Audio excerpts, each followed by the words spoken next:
Hello mga kapuso, this is Jeremy Sabido, gaganap bilang Red dito sa Mother's Love episode ng Tadhana. At makakasama po natin dito si Mr. Richard Kwan, Miss Cheryl Cruz, Miss Gigi Locsin, Dominic Pangilinan, and Sir Lance Raimundo. Ang storyang ito ay about sa mapagmahal na ina na OFW.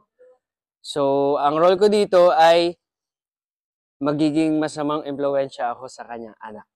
At itong kwento na to ay malalim dahil merong mga bata na naliligaw ng landas at mga bata na napagbibintangan na sa mga hindi naman nila ginawang kasalanan. Kaya naman mga kapuso, panoorin niyo po ito ngayong Sabado, 3:15 p.m. sa GMA Network. See you!